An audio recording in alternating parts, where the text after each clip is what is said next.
I have honestly lost track of the number of businesses we have covered on this channel that have either lost significant amounts of business because of Brexit, had to close operations because of Brexit, or have either tried to move part of their operations over to the EU. And you may remember there was that one case of, I believe it was the bike manufacturer who moved part of their, or at least a warehouse, to Europe to try and get around these Brexit checks, only then to find that people were not buying from UK brands, which then led to them having to close that European warehouse because people in Europe were buying less from British brands. These stories are not unique. They are happening constantly all up and down the country. And I always say it, it's very, very rare that these types of stories make it into mainstream. We're talking like, your big sort of national newspapers or like onto the BBC or onto Sky News. It's very, very rare that they make it there. And as often has always been the case, it has been left up to, well, your local newspapers. Again, like I say, please do buy your local newspaper at least once in a while. Like I say, they desperately need your help. They do really provide a valuable resource to your town. It's very much a case of if you lose your local newspaper, once it's gone, it's gone. It ain't coming back. So please do, at least once in a while, buy your local newspaper.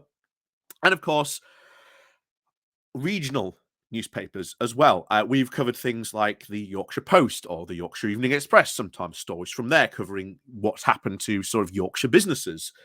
And today is no different. Today we are covering a business that's down in Corby from its local newspaper, the Northern Telegraph. What has happened to this business, this small business, because of Brexit? And I always have said it right from the very beginning. The UK is made up predominantly, when you look at the business infrastructure of the UK, 80% of that business infrastructure is taken up by SMEs. And that's small, medium enterprises. And those are and those tend to be classed from anywhere between businesses having about I think it's like 10 to 200 employees round about there. After that, you tend to enter sort of a very different classification. Sometimes you can remain an SME in that sort of particular classification. But the truth is, we are very, very much a country made up of these SMEs. And we always said it, that it would be the larger companies who could cope with Brexit a lot better because they have the income to be able to absorb, or at least maybe bring someone else in to the business to deal with these extra checks. Again, I have a friend. He worked in, well, he still works in sort of heavy manufacturing, new job recently, but the job that he was working for, pardon me, his position, literally, you get 20, the Christmas period, pre-Brexit, after Brexit. Pre-Brexit, sending stuff through, fine, no paperwork needed. After Brexit, takes him an extra 2 hours of work. And I've always said, think about how much that extra now 2 hours of work cost that business, cost them in time, in resources.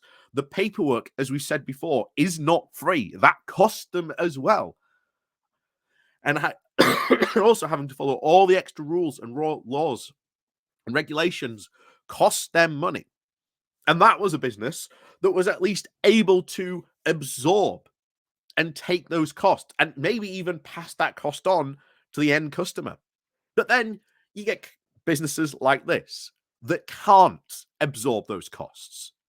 And faced with the reality that they, in this case, unfortunately, have to shrink the size of their business because without having access to the EU single market where they could just sell into it like they could, like say the company's based in Corby, they could sell it very easily to someone based in London. Yep, no problems.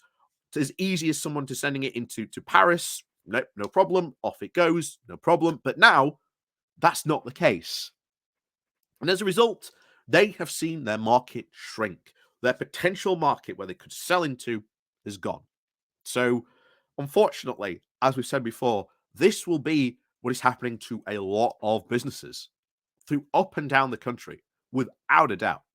But like I say, some do make it into local newspapers sometime, and of course, others don't. And of course, as we've always said, for every story you see like this, there are probably hundreds of more, SMEs, companies in Corby that are just as suffering as much as Brexit as this guy is, and have probably had to take very similar measures to what this guy's had to do. So let's go jumping on into this because we've talked about this enough. But as always, please do remember to hit the like, share, and subscribe button, and of course, buttons down below to join the Pony Club, the Patreon page, the one-off donation link called Buy Me Coffee, where you can buy me coffee, the YouTube thank you link, and of course, thank you very much to everyone who does support the channel that way. So let's get on into this.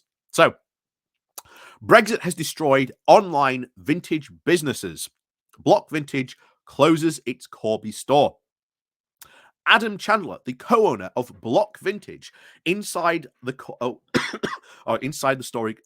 store before it opened.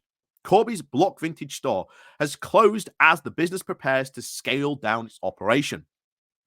BLOC Vintage in Thickvale Road sold vintage clothes and accessories dating back to the 1980s, 1990s, and early 2000s.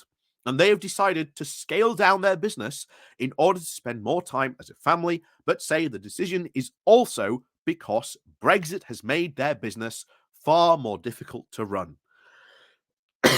What a surprise. Co-founder Adam Chandler said, Brexit caught up with us. Brexit has destroyed the online vintage businesses. Since we've had our child 16 months ago, I've wanted to scale it back. Just felt like the right time now. We've been fighting Brexit since it came in. We've been growing since the end of 2013, and in those 6 years, we accumulated a big international following. Our orders were probably about 70% into Europe. Every single time, it's exactly the same case.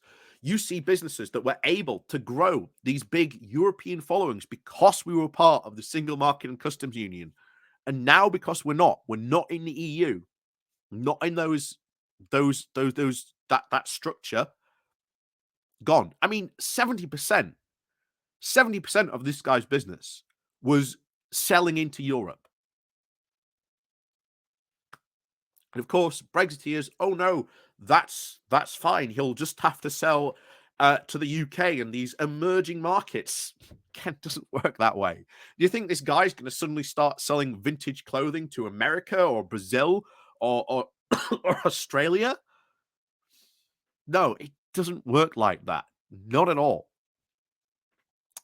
So, but come January the 1st last year, it initially just turned off. It's down about 10% of our orders now. I've had 5 lads who have shut their businesses last year. One had 22 employees. I mean, I think that's other businesses he's referring to. And unfortunately, this has been unreported. It really has. I think, to be honest, there is a lot of very, very small businesses that have closed because of Brexit, because this has come in. And as you've seen here, 70% of sales down to 10%. That is a massive loss for any business to try and absorb.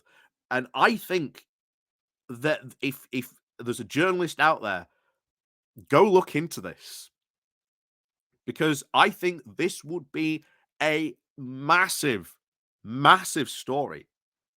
Absolutely massive. But again, it's looking into the numbers, looking into the data. But I have to say, I think this would be a massive story because this is not alone. This is not an isolated issue. I think this is happening all up and down the country, but it's finding those people, talking to them, looking at the numbers and finding it. But I'll tell you now, there are a lot of businesses out there, I think small businesses, that have been absolutely well and truly destroyed because of Brexit. And unfortunately, that story has gone unreported. So before Brexit, Ireland was BLOC Vintage's largest market. But now, with more expensive shipping as well as a customs tax, it adds more for the European customers to buy from the Corby brand sellers. Adam said, "We have customers emailing us saying, 'I loved shopping with you, but it's just not viable anymore.'" And this is the biggest problem. Doesn't matter that you can still sell into Europe. You've got European customers who are saying, well, it's just not viable to buy from you anymore because of the added cost and the added waiting time. It's just not viable. And they are now scaling back its businesses to about 1,000 items of stock as opposed to the current 6,000 to 7,000.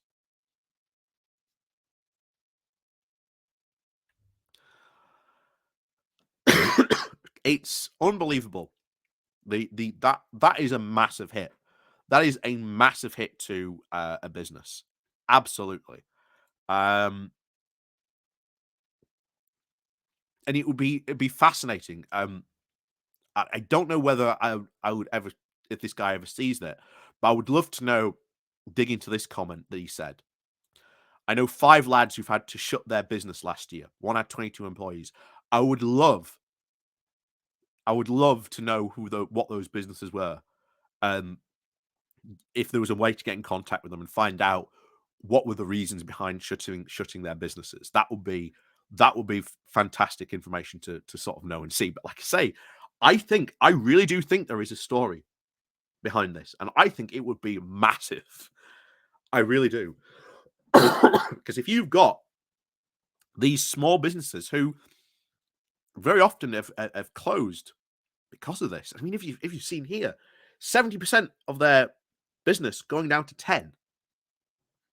That's a lot of business to lose. That is a lot of business to lose. And of course, as always, when we see these stories, it's very rare you actually get to see the actual pound number. You get the percentages like this, but I think the money just lost on that alone is a lot of money. That must be a lot of money to lose. But yeah, this is what we always see. This is why I cover these stories, because these stories do not tend to get, unfortunately, a lot of attention. I think they should. And as always, I think that Brexiteers should have to answer for this. And of course, not talking about people who voted for Brexit, as I always say. You would have split them into 2 categories: the Brexiteers, so people like Nigel Farage, Boris Johnson, Michael Gove, etc. Those are 2 I'm talking about, the Brexiteers. People who voted leave, different category, different situation altogether, one side. But I think it is those Brexiteers who should have to answer for stuff like this. How do they answer to this guy Adam, who's lost over 70%, well, 60% of his business? If his sales was 70% to Europe, they're now down to 10. That's 60% of his business lost. That is a lot of business for a company like this to lose. And again, I'm very interested to see the 5 other lads who also have had to close up business. Be interesting to know and hear about them as well. But as I said, I think there is a massive story here. I very do much think so. And if there's a journalist out there who is into sort of business and looking into things like this, my advice, go look into this. Because I think there is a massive story there that just has not yet been reported. So, as always, Thank you very much for watching. Please do remember to hit that like, share, and subscribe button. And of course, down below, there are links to my Patreon page and a one-off link called Buy Me Coffee, where you can all buy me coffee. And as always, thank you very much to all those people who do help support the channel. Like I say, links down below. And of course, as always, we'll see you all next time.